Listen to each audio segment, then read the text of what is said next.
18/3/2019 मुंबई मराठी पत्रकार संघ में इलेक्ट्रो होम्योपैथ फाउंडेशन द्वारा आयोजित एक पत्रकार परिषद में डॉक्टर SP पांडे एवं उनकी टीम के माध्यम से बताया गया कि लाइलाज बीमारियां जैसे कैंसर, HIV आदि का उपचार कैसे किया जाए। इलेक्ट्रो होम्योपैथ भारतवर्ष में 5वीं चिकित्सा पद्धति के रूप में मान्य है। विशेषकर राजस्थान सरकार द्वारा इस पैथी को मान्यता प्राप्त है। कैंसर जैसी बीमारी जो पूरी दुनिया में बड़ी तेज़ी से फैली हुई है, आए दिन लोग उससे मर रहे हैं। क्योंकि हमारी दवाएं उससे बहुत अच्छा काम कर रही हैं, इसलिए हम मीडिया के माध्यम से सरकार को भी और पब्लिक को भी ये बताना चाहते हैं कि एकदम सस्ती दवाएं जो कैंसर को बड़े आराम से ठीक कर रही हैं। हमारा नेटवर्क पूरे हिंदुस्तान में है, हर गली मोहल्ले में हमारे दवाखाने खुले हुए हैं। वहाँ से पब्लिक जो है संपर्क करके हमारे इलेक्ट्रोपैथी डॉक्टर से वो दवाओं का उपयोग करे और कैंसर से मुक्ति पाए। ये हमारा उद्देश्य था। कितने बीमारियों के ऊपर आपके पास दवाइयाँ लोगों के लिए बनाई जाती है? कितनी ऐसी दवाइयाँ कौन से बीमारी के लिए? जी, जितनी क्रॉनिक दवाएं हैं, जो पुरानी बीमारी जिनको आप कह सकते हो, जैसे ट्यूबरकुलोसिस है, HIV है, थायराइड है, कैंसर है, इस तरह की तमाम जो है बीमारियां जो पुरानी हैं, जो बाकी पैथियों से ठीक नहीं हो रही हैं, जिसको डॉक्टर एक टाइम आने के बाद जवाब दे देता है कि भाई ठीक नहीं होगा। ऐसे लोग भी अगर हमें मिलते हैं तो हम उनको ठीक करने की पूरी कोशिश कर रहे हैं। और ये पूरा जत्था का पेपर आपके सामने है, कोकिलाबेन का लेटर आपके हाथ में है, जो ये प्रमाणित करता है कि हमारे दवाएं ऐसे रोगों पे काम बड़ी तेज़ी से कर रही हैं जो लाइलाज है दुनिया की नज़र में। प्रैक्टिशनर हमारे लाखों में हैं, लगभग 5 लाख के आसपास पूरे हिंदुस्तान में प्रैक्टिशनर हैं। तो आप इलाज तो करोड़ों लोगों को मिल चुका है, जिसके रिकॉर्ड्स हैं। खाली राजस्थान में हमने जो है 12,000 के ऊपर रिकॉर्ड दिया है गवर्नमेंट को। सेंट्रल गवर्नमेंट का हमने लेटर दिया 12,000 पेशेंट का कि भाई इस पर इंक्वायरी करो, हमने ठीक किया है पूरे देश से इकट्ठा करके। हर स्टेट में हमारे डॉक्टर हैं और हमने इलेक्ट्रोपैथी फाउंडेशन इसीलिए बनाया है। 21 स्टेट में हमारी ब्रांच है और वहाँ के लोग लगे हुए हैं, जिनसे हम लगातार डाटा इकट्ठा कर रहे हैं। वहाँ के CMO के पास जमा करवा रहे हैं, DHO के पास जमा करवा रहे हैं, स्टेट गवर्नमेंट के पास जमा करवा रहे हैं, सेंट्रल गवर्नमेंट के पास जमा करवा रहे हैं। लगातार ये प्रोसीजर हमारा चल रहा है। सब राजस्थान सरकार ने आपको अभी तक मान्यता दी है या नहीं दी, और आगे आपकी क्या मांग है? राजस्थान गवर्नमेंट ने उसको मान्यता प्रदान कर दी है और उसकी मान्यता प्रदान करने के लिए हमारे पास एक लेटर भी है, गवर्नमेंट का लेटर है, जिसके लिए बोर्ड की नियुक्ति भी कर दी गई है और उसको जो है पूर्ण रूप से मान्यता प्रदान हो गई है। और मान्यता प्रदान होने के बाद राज्यपाल महोदय के सिग्नेचर भी हो चुके हैं और उसके साथ बोर्ड का गठन भी कर दिया गया है। उस बोर्ड का नाम रखा है इलेक्ट्रो होम्योपैथी चिकित्सा पद्धति बोर्ड। सर, सरकार ने कुछ दवाइयों पर प्रतिबंध लगाया है, उसके ऊपर आप क्या कहें? जैसे डायबिटीज़ की सेमीडोनल जो बहुत मानी जा रही है। हमारे किसी भी दवा पे कोई भी प्रकार का बैन नहीं हुआ है, क्योंकि हमारी जो पद्धति है उसमें हम लोग प्लांट यूज करते हैं। जो भी DPCO मतलब आप बोलते हैं कि जो बैन में दवा आती है वो सारा एलोपैथिक में आती है। हम लोग पूरा प्योरली प्लांट यूज करते हैं, सो किसी भी प्रकार का कोई भी बैन नहीं है हमारे मेडिसिन पे। और अब तक आप लोगों को मैंने ऑलरेडी बताया है कि एक भी डेथ रिपोर्ट हमारे पैथी से नहीं हुई है, जिसको बोलते हैं मोर्टिलिटी रेट, वो 0 है। हमारे पैथी से एक भी डेथ नहीं हुई है। सर, अब ये बताइए ना कि आपकी अभी अगली मांग क्या है सरकार से? हमारी मांग है कि सरकार हमें मान्यता दे दे और हमें मौका दे पब्लिक का सेवा का।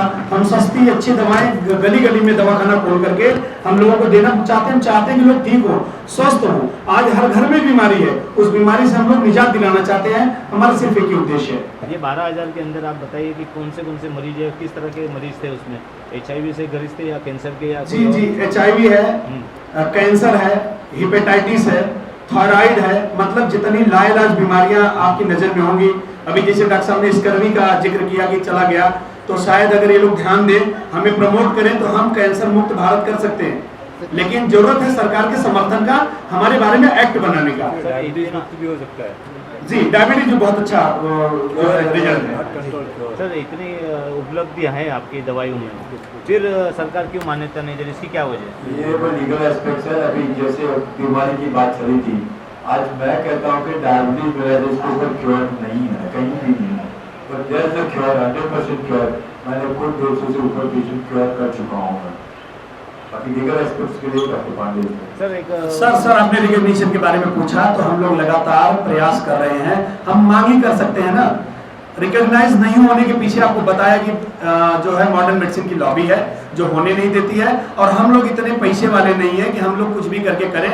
हम प्रैक्टिस कर रहे हैं, रिकॉर्ड इकट्ठा कर रहे हैं, मीडिया से लेकर के बाकी जो भी फेसबुक है, सोशल मीडिया है, इसके जरिए हम लोग पूरा अवेयरनेस कर रहे हैं कि भाई हम लोग जो है तमाम मरीज को ठीक कर रहे हैं और इसको रिकॉग्नाइज किया जाए। और हम पूरी कोशिश में है कि हम लोग बिल लाएं, लेकिन बिल का प्रक्रिया शायद आपको मालूम होगा क्या प्रक्रिया है। उसमें हमें MP चाहिए, MLA चाहिए, विधायक चाहिए, मंत्री चाहिए, जो बड़े मुश्किल से हम लोग मिल भी नहीं पाते हैं। तो हम लोग वहाँ पहुँच नहीं पा रहे हैं कि जो उनको समझा सकें। कि अभी आज ही आपने देखा पारीकर साहब जो है पैनक्रियाटिक कैंसर से एक्सपायर हुए हैं और आपके सामने प्रूफ है पैनक्रियाटिक कैंसर का। पेशेंट भी यहीं पे, अभी शायद अगर गए नहीं होंगे तो यहीं पे होंगे, जिनको आपने लाइव ही देखा, वो पेशेंट भी उसी के हैं जो आज अभी यहाँ पे हमारे साथ है। और जबकि उसी कैंसर के मर्ज से आज वो चले गए, जबकि देश के मिनिस्टर थे, इतने अच्छे नेता थे। तो अगर मुझे मौका मिले तो हम लोग ऐसे लोगों को बचा सकते हैं बिना किसी हार्म के। हम लोगों ने यूपी में हरदोई की जेल में जेलर और सारे ऑफिसर्स के बुलावे पर, सरकारी बुलावे पर हम लोगों ने जेल के अंदर डॉक्टर दिनेश श्रीवास्तव साहब, हमारी फाउंडेशन के सभी डॉक्टर्स और टीम वहां जाकर के 450 पेशेंट को हम लोग दवा दिए और फ्री मेडिकल कैंप किए। कि अगर हमें मौका मिले तो कैंसर के पेशेंट हम ट्रीट करेंगे और चैलेंज करके करेंगे। हमारी दवाओं का जो है जांच कर लें, देख लें, हमें कुछ पेशेंट दे दें और उससे अच्छा प्रमाण क्या होगा। अभी हमने आपको कोकिलाबेन का लेटर दिखाया जो कैंसर की टीम ने लिख के दिया है, 3rd स्टेज का कैंसर ने ठीक किया है। और अभी आप जब पारीकर जी की बात कर रहे हैं तो उससे खतरनाक पेशेंट हमारे बीच में है, जिसका हमने आपको लाइव करवाया, जिसकी रिपोर्ट हमारे साथ में है।